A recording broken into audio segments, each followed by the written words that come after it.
Hey,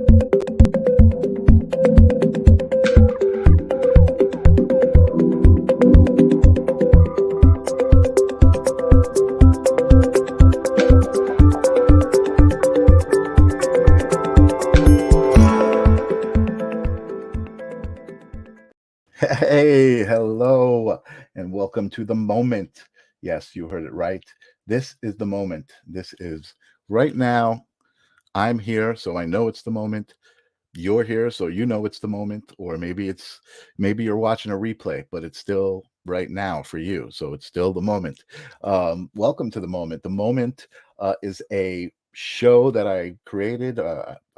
You say show, but it's an internet broadcast that I created to celebrate the idea of the power of the moment and the power of intentional living and accountability for your actions and what you do and decisions for what you do. And I decided 2 years ago that I wanted to start doing the live broadcasting. I'm doing the live stream of consciousness.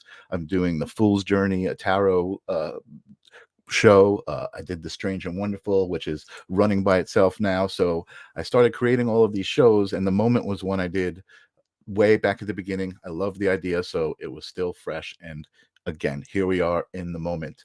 The moment has come back around because of a friendship that I started with the gentleman who I'm going to introduce in just a second. He was on another show. I saw him, and he just was like a friendly guy, and he reached out to me. He wanted to be on the live stream, so I've had him as a guest. And it was just an amazing connection because he's also of that same mindset of being in control of your own mindset and your own perceptions of happiness and just being happy. So enough of that happy babble. We're here in the moment. We have a job to do. We want to talk about the moment and what it means. My guest, my co-host for something that we're going to be doing here is William Conway. You may have remembered him from the live stream of consciousness, but welcome to the moment, William Conway. What is happening? Hello, Michael. How's it going? It's going great, man. I'm glad to be here. Glad to be in this moment with you. Yeah, that's it, man. That's the attitude. We've been talking for a couple of weeks about doing a show together because I think you have such a great personality and a great outlook on life. And you also happen to be in a moment in your life, a very significant moment, Yeah. where you've had to make some decisions and you're grabbing your dream by the horns and attempting to make it happen, which is really the only way it's going to happen. If you're not attempting to make it happen, it definitely ain't going to happen, right? Right. So Well, why don't you tell everybody here, probably a couple of your friends too. I know you invited some people down. What is yeah, that? What is that dream? How did we get to this moment, Will Conway? man. So I've long since dreamed of being an entertainer, and not just a comedian, but comedy is definitely a stepping stone that I noticed for some other things that I definitely want to get into in my life. Because entertainment is where it's at for me. I love to entertain people. I love to make people feel good. I love to make people forget about the mess for a minute. You know what I mean? And that's honestly what I like about being an entertainer, is because I like having a portion of time where you don't feel bogged down by everything that might be going on. You know what I mean? Because life can get really, really overwhelming. And Absolutely. so to help bring people out of that is a pretty nice feeling, even if it's just for a little bit. You know? Yeah, absolutely. And a blessing of a talent, man, when you can say some stuff and you can watch somebody respond with a laugh and just be like, Yeah, wow, man, you saw that you brought them out of that misery, whatever it was, yeah. that's a good feeling for It sure. is too, and I, growing up, like I remember, like even when I was younger, like a teenage and in my 20s and stuff, like my girlfriends would get mad at me because I could like they'd be sad about something. Like I remember I dated this one girl that was really into squirrels. Like she loved squirrels, you know, and and when a squirrel got hit in the road. Like she was like devastated. Wow. And like one day that happened, and I happened to crack a joke, and she laughed like through her tears. She laughed, and then she hit me for making her laugh when she was crying, Right. which Right. you know That's good, that's but that's great. I totally get it. You saw the power in taking her out of this moment of yeah. grief and into this moment of gratitude. We have actually our first official comment from Atlas 94 Zip. Congratulations. I soon hope to be following your example. See that Oh, cool. you're already inspiring people, William. Um, I've heard it so much since ever since I've been back in South Dakota. I cannot tell you the amount of encouragement that I've got from other people, that's awesome. in regards of how seeing what I do helps them. You know what I mean? Which is a part of what I do. You know, like when I get up in the morning, like the first thing I do is motivate myself. The Hmm. first thing I do is get a bunch of things in my in my head, you know, that get me in the right mindset to attack the day. Hmm. You know what I mean? So that I can do things in the day and be productive and have that mindset of achieve. You know what I mean? Like, Hmm. Hmm. and that's how I start every day. I get up before the sun, bro. You know what I mean? Like, Nice. and I'm preparing my mind because, especially for me, I have a lot of challenging days sometimes. Hmm. Because I don't. Before this trip or whatever, I wasn't living any kind of glamorous life. I was uh, a performing artist who wasn't performing. Hmm. You know what I Hmm. mean? Hmm. And when you're denying such a big part of who you are, you're killing yourself. Hmm. You're killing yourself in a way that is nearly impossible to explain to people, Right. you know? Hmm. And so, I made a decision that I wasn't going to sit around anymore. There were some opportunities that were coming up. And let me tell you something, bro. Like, let me tell you something about this opportunity that came up, Yeah, I love the I story. saw I saw a posting about them doing this last comic standing contest in Sioux Falls, Hmm. Hmm. and you had to submit a video. And so I submitted a video, and as did a number of other people, and they were selecting 10 contestants, right? And when uh, now I told them when I submitted that at the time I was living in New Mexico, but I would be sure to make myself available for this show. Right. And it just so happened that I was able to schedule a couple shows in Fargo, so I came to the area early to do those shows. Hmm. And so I was already in South Dakota when the names were announced, and I was not among those names, bro. I Hmm. was not in that number. Right. But then somebody had a conflict and they couldn't do the show, and so the committee had to choose another contestant, and it happened to be this guy. Yeah. And and people can say what they want. People can scoff at it, laugh at it, whatever. But it also happened to be the day that 5 planets fell into alignment. Okay. Now listen, I was in New Mexico and I said to myself, I need to go and try and be a part of this show. Hmm. And I got myself here. Hmm. And I was not a part of the show. Hmm. But then I was. You know what I mean? Dude, I love this story. I think it's really. Dude, you're telling me, and I'm Yeah. going to tell you something else, bro. I'm going to tell you something else. I did my first stand up routine in June of 2002, okay?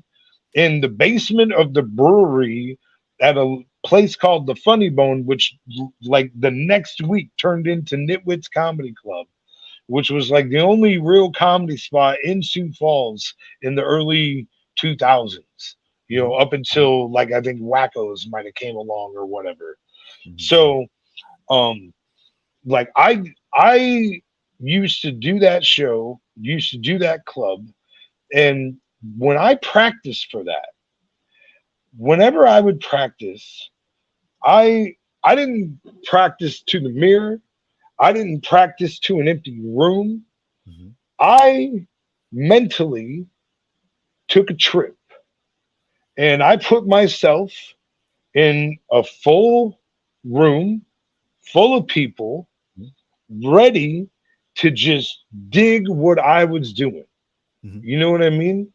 And like when I would do this, it was like the the room I was in didn't exist. Like I literally at one point had a roommate come up to me while I was practicing.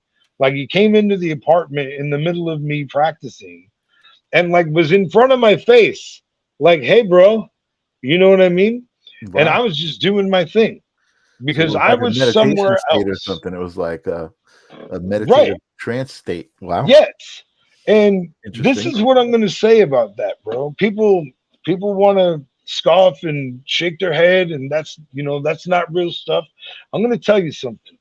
If you put your mind there enough, your ass will follow. Yeah. Okay? Yeah. Yeah. That's Oh yeah. anything in this life, good or bad.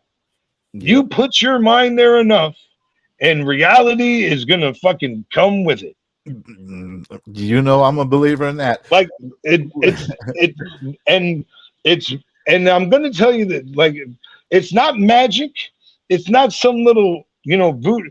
It's when you set your mind, your actions follow. When you set your mind, you speak different, Mhm. you act different, you move different. When you truly set your mind, I'm not talking about wishy-washy, oh I wish I could. Right. Like I'm talking about, I am determined that I will make this happen. And in order for that Yep. to happen, I got to do X, Y, and Z. So Yep. I'm going to do X, Y, and Z. But you make a determination Yep. within yourself, not Yeah. what somebody else is going to do for me, not what this person might do for me, but I'm Right. going to go and I'm going to do what I know I need to do to make this happen. Exactly. And that's the accountability thing I was talking about at the beginning, which is like, it's there's more to, people talk about the secret, and all you got to do is think it and it will be. And there's more to that. Of course, thinking it is the first part of it. You've got to think it to know what it is that you want, but then you've also got to be accountable for, well, what am I doing to get to that point? I'm not just thinking it's going to happen. No one's going to knock on the door. You actually, you applied to this contest. You went there to be in the Right, area. You weren't in the thing, but you had set yourself up with some gigs so that there was a reason for you to be around. right, And because you were around, it just, the universe took over and put something in place that now you've got a chance to be right. on stage and do this show that you were dreaming about doing.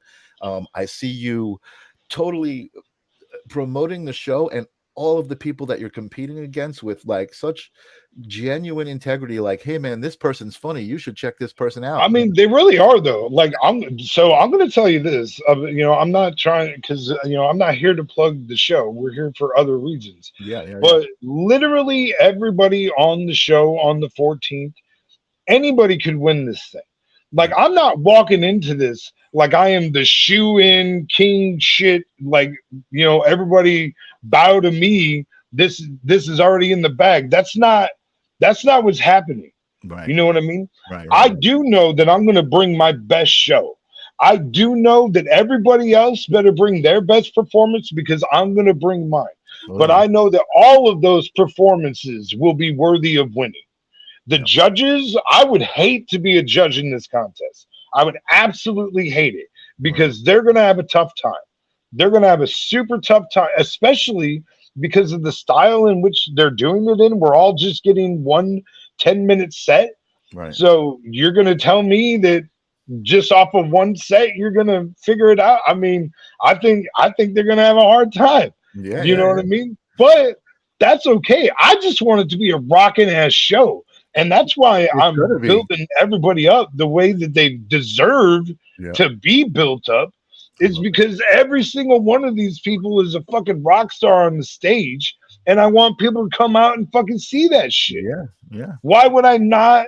Why would Totally. I No, not and it's part brag of why up you're excited. everybody? It's part of why you're excited and part of why you're grateful Yeah, to be a part of it. because Because listen, like you never know how good you are going up against, you know, you're never gonna know how good you can be just going to mics and doing this, doing you know what I mean? If you want to know that you can do this thing, Mhm. then you gotta where the rubber meets the road, Yeah, you gotta present yourself on that stage like no other. yeah, You know what I mean? And like my yeah. plan of attack is listen, y'all gonna know William Conway showed up. You Nice. know what I mean? There's not gonna be a single motherfucker at the district on April 14th that leaves there wondering who the fuck I am anymore. They're all gonna know. They're I like, love God it. damn, that was Dude, William fucking you're on. Conway. You've got such Holy fire fucking burning shit. right now. I love it. I'm telling you, bro. And Amazing. that's what It's I'm telling amazing. you, It's dude. amazing. And I love it. I listen, feel it. haters, go ahead and hate because you're only fueling my fire. That's right. Like, and I burn hot, baby. I burn hot as the sun. Let's go. You got You the know. quiet healer saying good luck, Will. Wishing you good Thank luck. you. Thank you.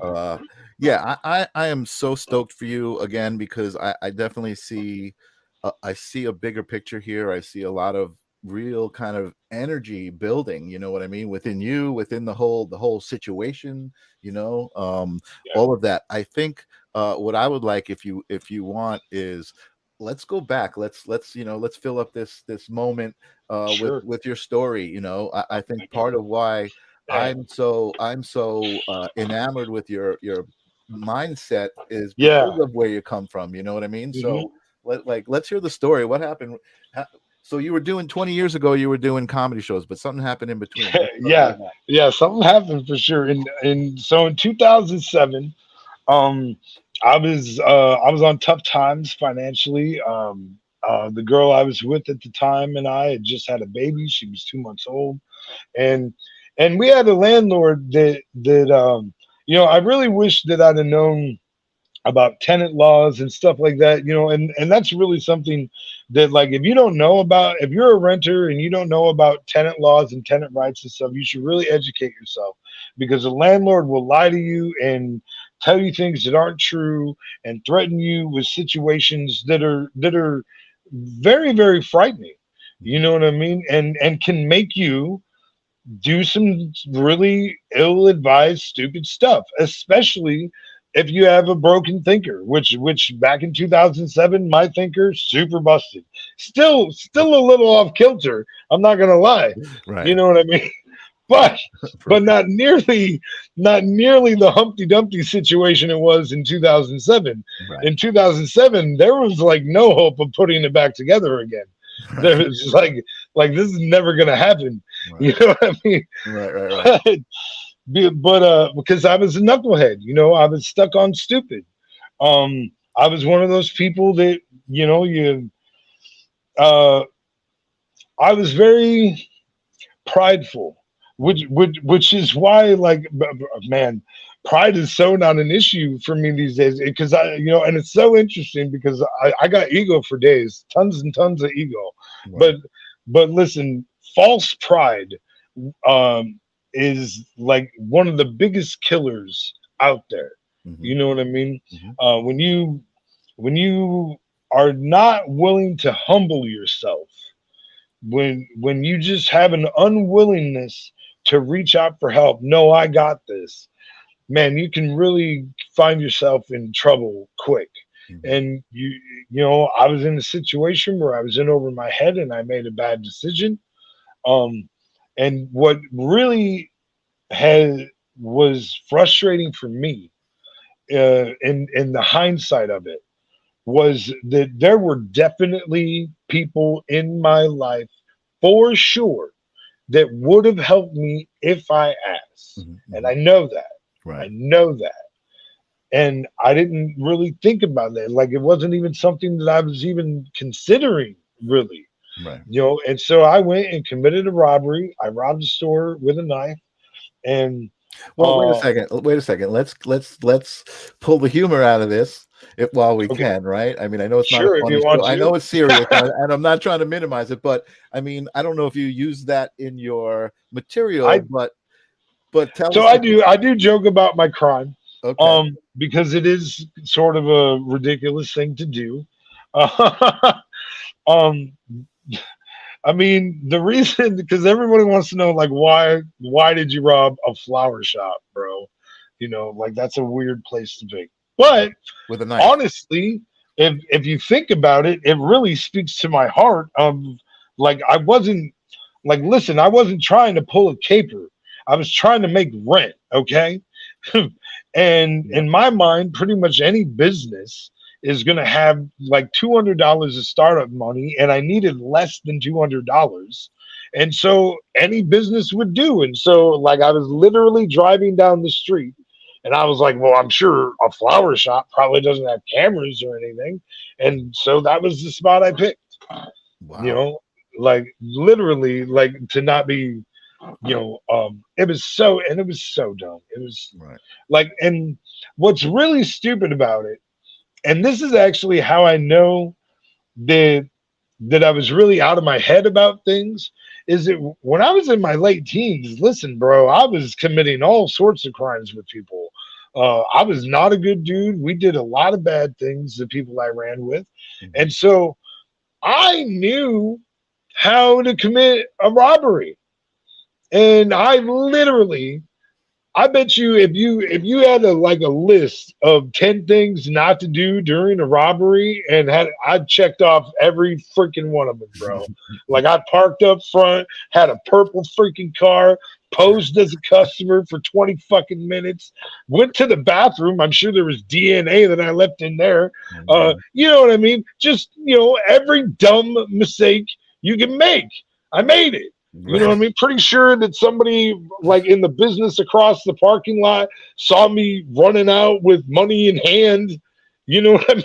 Right. Like, like the whole thing just dumb. Like, Wow.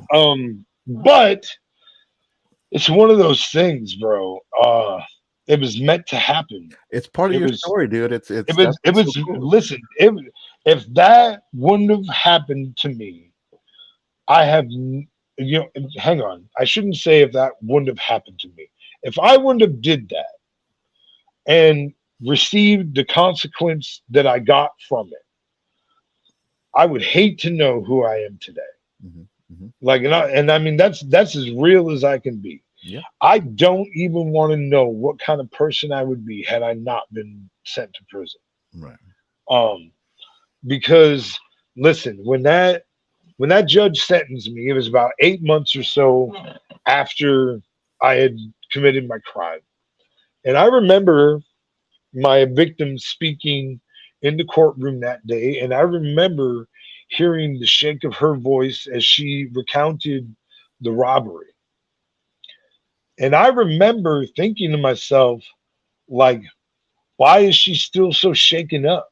Like I didn't touch her during the robbery. Like I flashed a knife and asked for the money. Right. Like there was no physical contact or anything like that. Right. And so like in my mind, because of the life I had lived, I was like, what is this No big lady deal. Yeah. tripping about? Right. Because listen, bro, I had people running at me with machetes when I was a teenager. Sure. You Yeah. know what I mean? So like what is this lady's problem was my thought.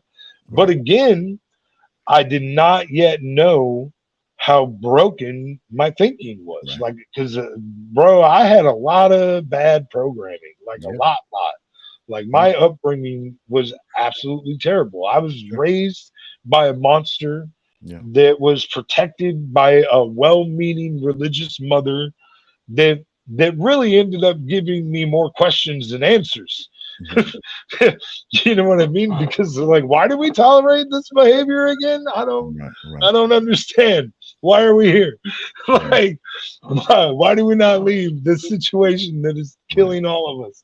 But I But think I think the situation that you're talking about, where you actually saw the person that you had an effect on, probably shed a lot of light on it really did your because whole life, right? it yeah, it made me ask questions like why, because I was very curious, like why is she still so shaken up?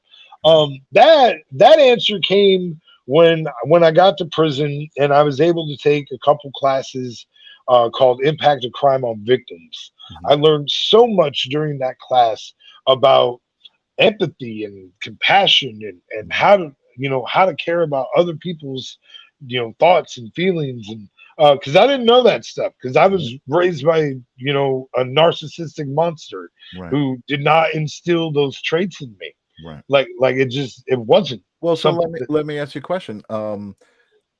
We didn't really talk about it, but I just because I know you and I've heard your story a few times of how severe that upbringing was. It was pretty harsh, that upbringing. But in this whole process of seeing yourself and looking at this woman and how you affected her, were you able to find a little bit of compassion for your parents and how, wow, maybe they didn't realize what they were doing to me? Oh, like, okay, so I will definitely say, and I've said this many times, um, my dad's most of my dad's abusive behaviors ended when he stopped drinking. Mhm. When he quit drinking, he he improved a lot. There was a lot of things he didn't do anymore. And there was a lot of things that he still did because he kind of skirt tailed around the 12 step programs, but um never really spent a large amount of time in them. So he didn't really you know fix the issues. He just stopped drinking. Mhm. You know what I mean? And like the first couple of years, it was really tough because he was still doing a lot of the behaviors and he wasn't drinking anymore. And we were all like, at least when you were drinking, you had an excuse to be this way, Right, right, right. you know? Yeah. But then when I was, because he stopped drinking the first time, I think when I was 11. And he didn't hit any of us after I was 13. But I also hit him back. So Well, that that I was was, going to say there's a story to that one too, right? I there is mean, a story to that. you Yeah. you want to tell that story? I mean, no, not really. I mean, Okay, no problem. I don't want to push all the stories out of you, but listen. I find them interesting. For me, my life was probably not as traumatic in a lot of ways that yours was, but I right. know I I would say more people that I know, their life was traumatic, that Yeah, just like yours. There's a lot of yeah, abuse and a lot of things that, happens behind closed doors and really affects people. yeah, And that's what I love about the moment and the idea that we spoke about with this show is yeah. because everybody can change. Everybody can take a Yes. step back and say, wait a second, this is how it is. And Yeah. I Cause realize my part in all of this. There's an equation, and I'm one of those right. variables. Cause for a long time, I had no idea how I was surrendering control. Mhm, You know what I mean? mhm, Like I surrendered control of my life and what I believed about myself to other people all the time. mhm, You mhm, know, and that was probably part of what was instilled in me by my mother mhm, of wanting to be a people pleaser, wanting to make people happy. mhm, So I'm instead of doing what I care about, what makes me happy, I'm going to do what makes you happy because I want you to stick around. mhm, I want you to stay here. So I'm going to do what you want me to do. And or not what you want me to do, what you expect me to do. mhm, You know mhm, what I mean? Like I spent a lot of my adolescence thinking that I was stupid because all the other kids told me how dumb I was, and right, my dad told me how dumb I was. right, But the truth was that I would get A's on almost every test. mhm, The reason that I was a C and D student is because if I didn't do it in the classroom, I didn't do it. I didn't do anything outside the classroom. And mhm, that's mhm, why I was a poor student. right, And I remember a number of times my teachers trying to point out to me, hey, kid, you have a brain. right, But there were so many voices in my life that spoke the negative that's what I heard and yeah, that's what I listened to and that's what I believed about myself. yeah, yeah, And listen, like the worst thing I can do is base my value on what anyone else says or thinks about me. Like I have to be okay with me.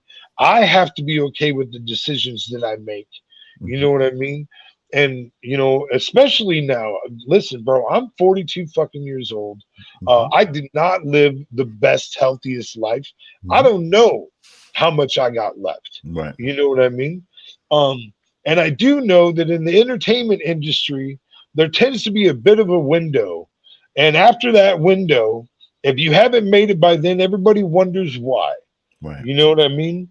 So, like, that's why I'm taking the here and now to Yeah, make the yeah. most of this. Well, You know? I agree with you in one way, taking the here and now. But as far as the age thing and the window, there's certainly truth to that. I'm not going to say there isn't, but there are so Yeah, I many mean, stories of who's the Family Feud guy. My girlfriend was just telling me, the guy oh, who does Family Feud now, like I don't know. My dad always called him mono mouth. people who started their career like in their 40s and 50s, and all of a sudden True, like true. they just found they found themselves. And I feel like again, you went through this experience. We only barely started talking about this robbery, but that ended you up in jail for how Right. long were you in jail for? So, I want to tell you about what the judge said when I got sentenced. Steve Harvey, that was Because the guy I was talking about. Steve Harvey. He's the I family. mean, he's the current host, which Right, he's the current host, but he didn't. I mean, he just recently, it was after his 40s or 50s that he became an actor and became, I mean, known. yeah, no, he was. I don't know how old he was when he did his thing at the Apollo, because his thing was the Apollo. He blew up Right, right, at the Apollo. That was in the '90s. I right. mean, But he was all. I'm saying he wasn't a kid. He was, no, yeah, that's true. he That's was true. older. Yeah, yeah. Yeah. Well, and like Morgan Freeman, I think was That was one of the stories too. yeah, Yeah, yeah. yeah, yeah. And I don't mean it like that, but what I do mean is that if I want entertainment to be a career, well, I better get started, bro. You Yeah, know what I yeah. mean? No Like I shit. better No, get yeah. started on a real level. You know what I mean? Like, Right. but um, when I got sentenced, going back to 2007, um, the judge said something to me that like just it hit me like a ton of bricks, bro, because like he didn't he didn't judge me on my crime, bro. This dude judged me on my life, Mhm. you know? And he looked at me and he said, Mr. Conway, what I see with you is most concerning. With you, I see what I call the evolution of crime. And by that, it's you have long periods of time between your arrests. So it would lead some people to think that you don't commit crime very much.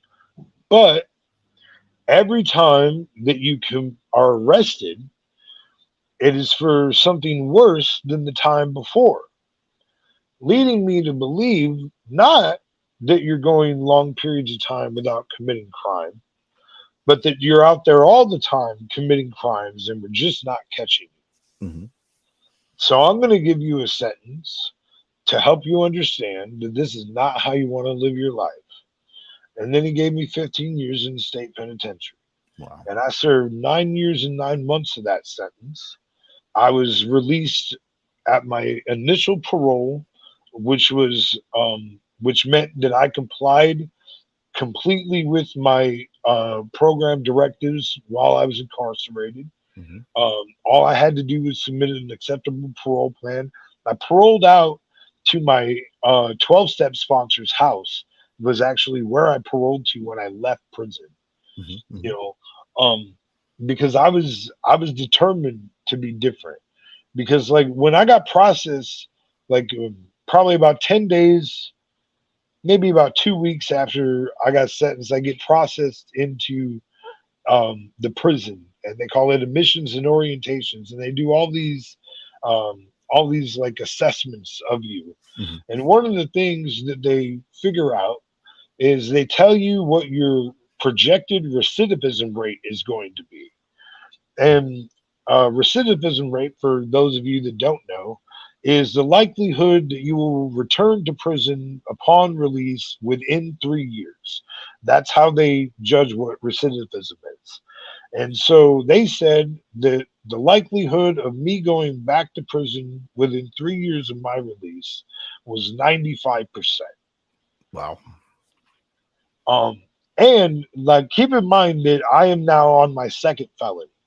So to tell me that within 3 years I'm going to come back to prison, probably means I'm going to have another felony, which will be my third felony. And in South Dakota, that means you're going to do a long time. You know what I mean? Right. So, like, they literally sat there in a room and said to me, "You don't have a future outside prison. We don't That see was it." after the 9 years, though. Like you'd already No, no, reformed. no. That was that was like 2 weeks Oh, after okay. I got sentenced. Gotcha. Okay, good. Like that, them telling me that between what the judge said and what they told me, with that 95%, I was like, listen, I don't know what you guys think you know about me, Mhm. but you don't know nothing about this dude. Because there ain't no way I'm coming back here, Right. you know? But it meant that I had to put in the work. And let me tell you something, bro. You would be hard pressed to find somebody coming out of the South Dakota State Penitentiary with more certificates than I fucking had. I Mhm. took every damn class that I Mhm. had an opportunity to. Mhm. I took classes that I shouldn't even been able to get into. I'd be Mhm. bugging teachers during, you know, Right. like, hey, Right. I heard somebody went to the shoe. Let me get that spot. Right. Like, Well, it sounds like you really like, I hate to use a cliche, but like you saw the light, you were like, you were faced with this version of you that people thought, and you were just like, no, I'm not having that. But it wasn't like you went to prison saying, all right, I better not get caught again. You're like, I gotta figure out how to live differently. I right, mean, like when I say you saw the light, like you knew there was something inside you, that you needed to right. get in touch with, because everything outside of you was just destroying you. I mean, you were living, like you said earlier, based on what other people thought of you and based on everything Right. outside. You weren't living inside. Right. I had zero peace. And that was a long journey. It was a super, super long journey. Yeah. Um, I'll tell you this though, meditation is one of the best things that's ever happened to me. Like, um, meditation has been invaluable to me over the last few years for a number of different reasons, for controlling my moods, for Mhm, controlling my emotions, mhm, just to help me sleep. I mhm, mean, all sorts of stuff. um but like, and even like in prison meditation helped me really get out of volatile situations early. And the way that it did that is it got me so in tune with my body and how my body functions in a normal state mhm, that when I would be in a situation and like my heart rate would start to increase and there would be changes in my breathing, like I would notice those physiological changes immediately. And mhm, I'd be like, okay, why do I feel different?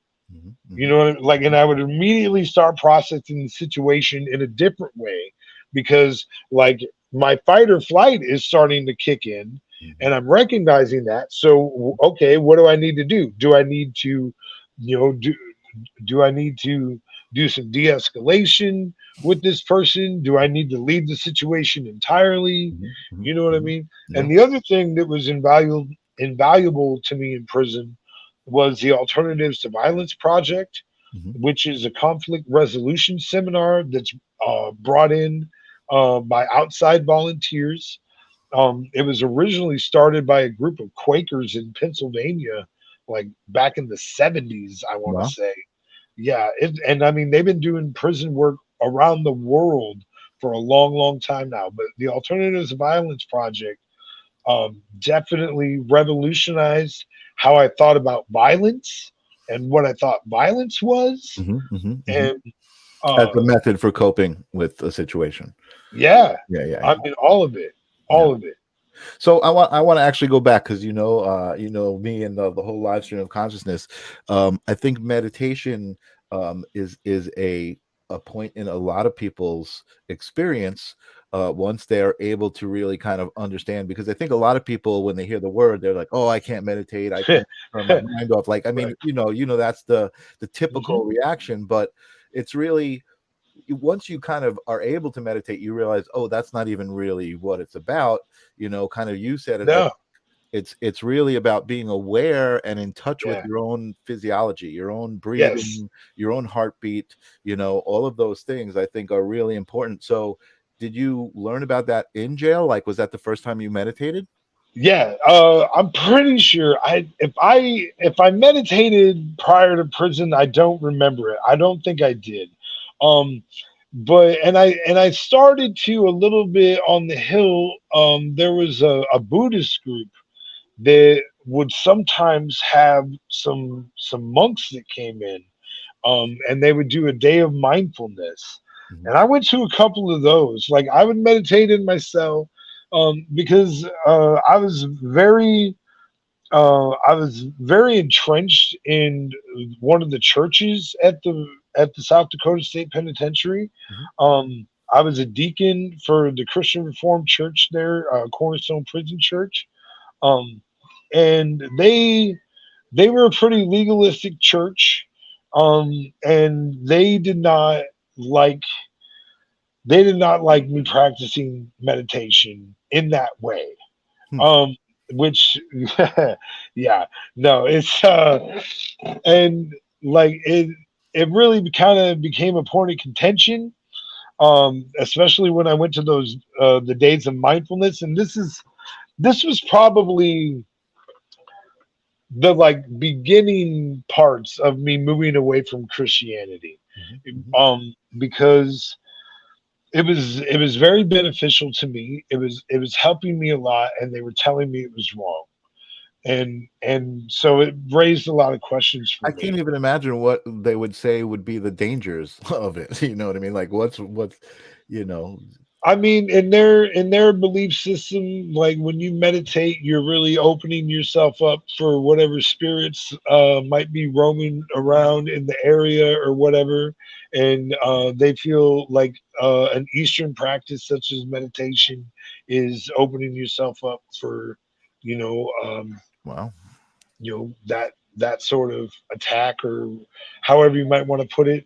Right. But yeah, they basically don't want you opening your spirit in Well, such a yeah, way. I know that there's a thing against like psychic mediums and stuff like that, Right. but Yeah. meditation, I'm like, wow, that seems pretty innocuous. But Well, so to be fair, I think the reason that they didn't like me going to the day of mindfulness was because of the presence of the monks. Mhm. But that's ridiculous in my opinion, because I mean, just because they have a different faith system than me doesn't mean we can't talk or associate or learn things from each other. That's just silly. Right. You know what I mean? Like, I know what you mean. Yes. right, so, but once I got to Springfield, which is a low medium security facility in South Dakota, Mhm. once I got there, I was a part of a meditation group, and it was really, really exciting. Um, that's when I started doing Tai Chi Cha, Mm. which is a moving meditation. Mhm. The reason that we actually had special permission to do that, because it's the only form of Tai Chi that is not violent. I don't know if you know that, but No, I do. Yeah, yeah. Tai Chi Cha is the only non-violent form of of Tai Chi, and so we were Or able to is learn Tai that. Chi, is it considered a martial art? Not I really, mean, right? I guess technically, because they Yeah. were all up in arms about it. Right. But Yeah, the thing about Tai Chi that I think not a lot of people understand, and how it's kind of a connection to meditation and things like Reiki, is that Tai Chi is all about moving around, moving the energy in your body. So yeah, there's a physical aspect to it, but yeah, it's really an energetic thing. It's yeah, you feel it inside really more than physically, yeah. right? Wife number two will tell you about my energy. I used to tickle her nether regions by touching the tip of her finger. That's Nice. that's talent. That's talent, man. Now, if I could learn how to market that, I'd be a fucking millionaire. I would keep that a secret. Market it to the women, to come Right. to come get tickled. Yeah. Oh goodness gracious. We So anyway, we went a little sideways. I'm yeah, sorry. we went a little sideways. No, I'm that's all sure right. that was Listen, I'm sure that was my fault. I think that's kind of important, because there's so many aspects to what we're talking about. There are energetic things, there are physical things, there are mindset things, thought things, which Yes. are, they're all part of really connecting to the Yeah. moment, right? And And meditating oh yeah. also. Oh yeah. Like, and once you start to listen, okay. Like, to be fair, I think it's so I would say it's prior to prison, I guess technically you would say I would that what I used to do to practice my stand up was meditation. Technically, Right, right, right. I didn't see it that way at the time, Right. but that's what it definitely was. Sure. You know what I mean? Yeah. Like, even though I didn't, because like, dude, I didn't even know what I was doing was called. I just knew that I wanted to like mentally put myself somewhere else, and I just focused my mind until I was there. That's awesome. And like, I didn't even know what I was doing. Like, nobody taught me. Nobody. I was like, okay, this is what I want to do, Right. and now I do it. And like, I don't know how to explain that. But the more I learn about that sort of thing, the more I learn about these waves and vibrations and these levels. Listen, like, I have never in my life watched things keep falling into place like dominoes, bro. That's Like awesome. dominoes. That's great. And listen, does it mean that I'm does it mean that I'm rolling on it, rolling in it yet? No, not necessarily. No, but you're But connecting. yeah, I'm vibrant, I'm happy, Mm-hmm. I'm excited. Mm-hmm. You know what I mean? Mm-hmm. And like, listen, people can try and quell my fire all they want. I know what I'm after.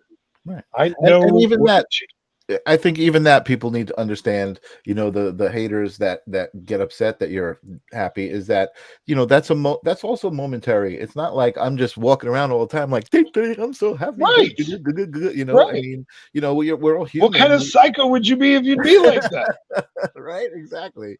Yeah, Exactly. But again, it's just kind of, to me, it's the awareness of that and saying, "Oh wow, I know what it feels like when I'm happy. I know what it feels like when I'm sad. right. I'm going to make a choice." You know what I You mean? want to you want to know something crazy? You want to know what makes me happy? Being able to process being sad. Mhm. Sure. That makes me happy. Yeah. I have a negative emotion right now. I have an emotion that is overwhelming. Mhm. But you know what? I don't have to act out because of that emotion. I Mhm. can recognize that emotion Mhm. and feel that emotion and fucking let it go. That's Do right. you know how happy it makes me to be able to do that today? Because listen, bro, there was a time where I could not do that. I Yeah. could not just let something happen and Yeah. then let it go and let it be. I Yeah. can't control other people. Right. Why give it my energy? Right. Why keep giving it that? I'm not sacrificing my happiness for other people's bullshit anymore Mhm. because it just bogs me down. Mhm. I'm not going to get bogged down with your garbage. Right. It's not happening. Right. Right.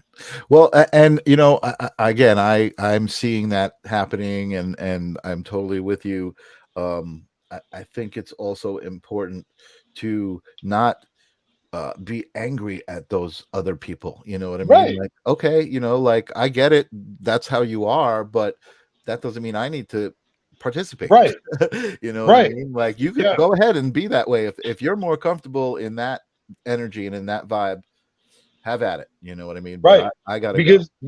Because there's really not convincing those people. You know what I mean? Like, when you're stuck in it, it's super hard to convince people to see the other side. Right. For one, you have to want to see it. You have to want out of the fucking hole. That's right. You know what I mean?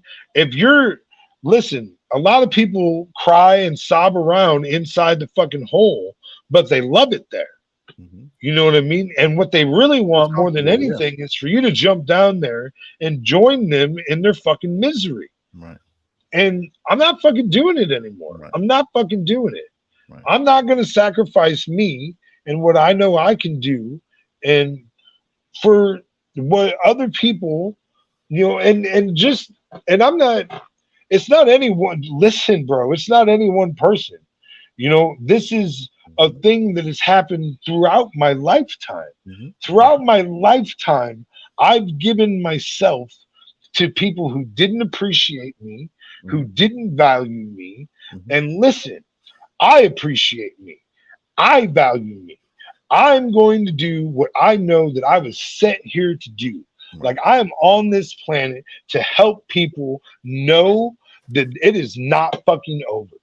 You know what I mean? Like, listen, bro, I have been down in the depths. I've literally been like the belly in the belly of the beast. Yeah. You know what I mean? I've lived some of the lowest moments that you can live. There's been times in my life where the only thing I wanted was death. The only thing I wanted was to just fucking die, to just not wake up in the morning. And listen, bro, I'm not there today. I'm not there today. And I know why I'm not there today, because today I'm choosing me. You know what I mean? Today I'm choosing that I'm going to grasp hold of what I'm passionate about and go after it with everything I have. Yeah. I love it, dude. That's really the key. A lot of the things that we talk about, the things I talk about on the live stream are simplest concepts, but they're so key to not living a life like you see most people living. A lot of people are living in this kind of misery of the system, right? The system that's been created. Right. You have to kind of work with it because it's there and that's how things function. But right. You can't. I think most people are they just give into the system and they become a part of it. Where I think the people who are truly happy realize that they don't have to be a part of it, and that they can find their happiness outside of it, and just by being them. I always say, when people are looking for like, well, what's the purpose? Why are we here? Well, we're not here for a specific reason as a group. We're all here for an individual reason, and that individual reason is us. I'm here to be me. You're here to be you. Bro. You know what I mean? You're here to be you, and with all of the adversity that you went through to get to where you're at now, it makes you appreciate it that much more, right? I mean, you're just like, I'm not only am I not in jail, but I'm not even going back to jail. You know what I mean? Right. It's right. Like, yeah. So, the contrast is crazy to me. You know what I mean? Because it's like, listen, you guys told me the only thing I could do was go to prison again. You know what I mean? And now I'm competing for last comic standing. Well, this is what 5% looks like, baby. You know what I'm saying? That's right, man. That's like I'm pretty in love with that. Yeah.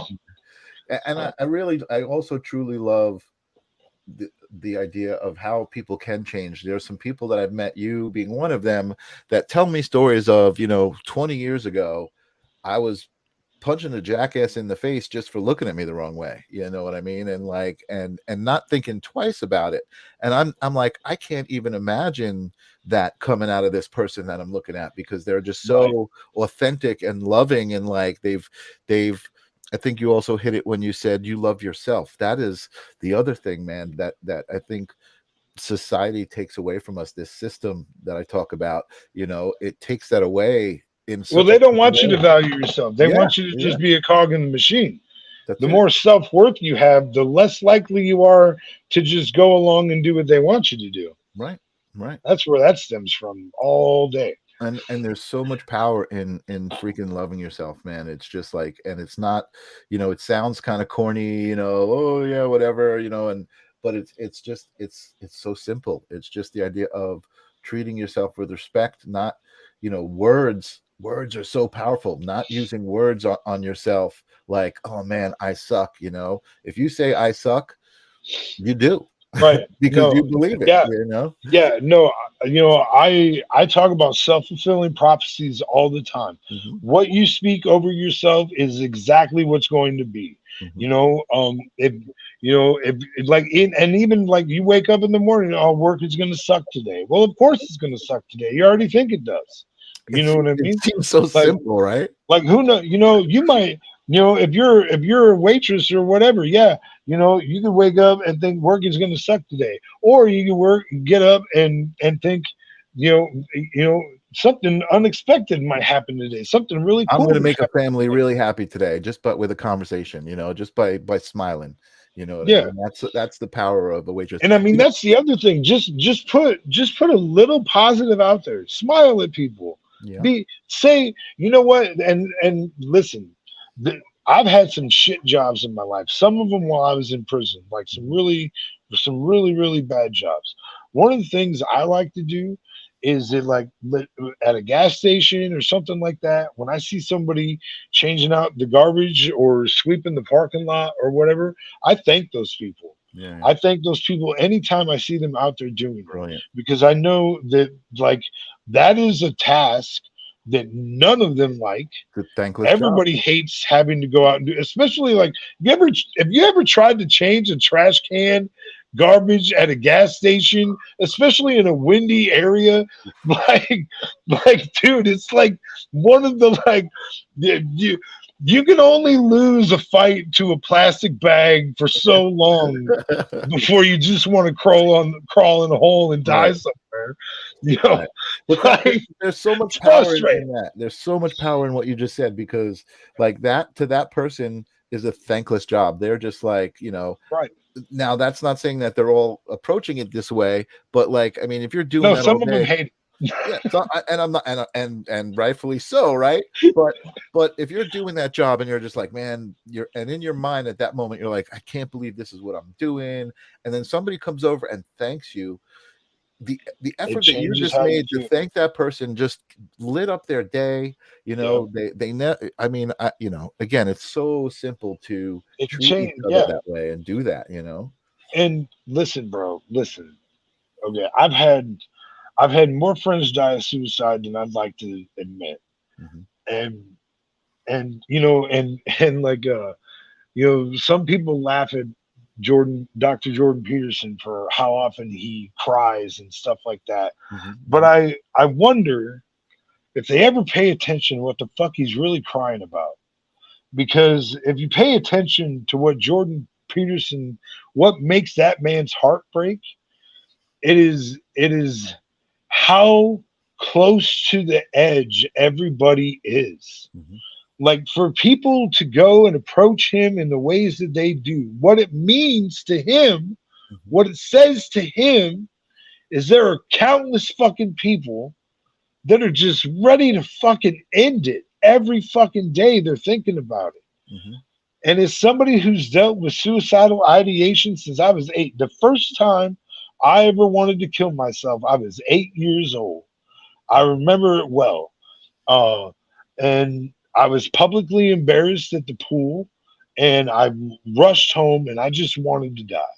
Mhm. And as somebody who's dealt with those thoughts for over 30 years, who's made 3 serious attempts, and I do say serious attempts because, like, I woke up mad that I was alive. Mhm. You know what I mean? Like, so uh, I've looked at that edge probably more than most. Mhm. Mhm. I got a real good feel for what it's like to just not want to go on another minute. Right. And if I could do anything that makes people not feel that way, tell me what it is and I'll do it. Right. You know what I mean? Yep. Because I know that desperate, lonely feeling like this is the way it's always going to be. Mhm. And I know what a lie that is to tell yourself Mhm. because I'm telling you, you can do it. You can change right now. You Yeah. can change Well, that's today. that's that's key. I think it's not just being like, "Oh man, it's always going to be this way." It's like, wait a second. First of all, it's like I don't know if you ever read. Oh my God, what the hell is I am? I can't even think of his name right now. he talks about that same thing. Like he was at the lowest point, he was ready to kill himself, and he's like, I can't take this anymore. I just can't take it anymore. And then he said, wait, who's saying that? Who's Right. who's looking at and finally taking responsibility? Wait, I can say whatever I want to say Yeah. because I'm the one saying it. You know what I mean? And so it's really that realization of accountability, you know, for who you are and for what you're thinking. And listen, I don't say, oh, it's just so easy, just think positive. I know it's not easy to just think positive because the world is always beating on you. But when you are intentionally trying to be positive, like you said, you want people to smile, you want people to know it doesn't have to be that dark. You know, you've already won the battle. You just now you've got to like convince other people too. And I think the other thing that you said that was really important to me, and it's again so simple, make an observation when you're out at the supermarket or the gas station and look at people and look at their faces, and nobody's making eye contact and nobody's smiling at you. Make eye contact intentionally with somebody and smile with them and smile at them. You know what I mean? Like don't do it a long time though. That's creepy. It gets weird. Make sure it's not creepy. Right. Don't use a lot of teeth. Try to just smile with your lips, like, you know. yeah, that's a little creepy. Right. Yeah, don't. Yeah, you gotta a soft one, just a soft smile. Oh man. Oh yeah. Well, I like to do a little head nod and the way, hey, yeah. like John Candy. I like a John Candy hello. Yeah. You know? So Will, we've been talking for about an hour. And I think we're off to a good start here, man. I think I really love talking to you about life and just, you know, owning up to it, you know what I mean, and just being like being responsible for it. And you know, I love even during the week when I'm just like, hey man, how you doing? I love just getting that. You check on me a lot. I appreciate that. Yeah, you know, because you're really authentic. I think something for me in my journey, you know, the last bunch of years is really being able to recognize authenticity in people and really being drawn towards it, you know, like, wow, that person is a real motherfucker, you know. And well, thank you. I appreciate that. I really do. Yeah, and it's important, and again, and that's knowing that, you know, some days you're gonna feel like shit, and you know, a text from me saying how you doing is gonna just, you know, make you turn around. You get like you can't even read it all on one screen. You gotta like move it 4 times. Like you get some real books from me, dude. I know you do. It's all good, brother. I am a book writer when it comes to text, for sure. So I mean, I guess our intention is to meet up as often as we can.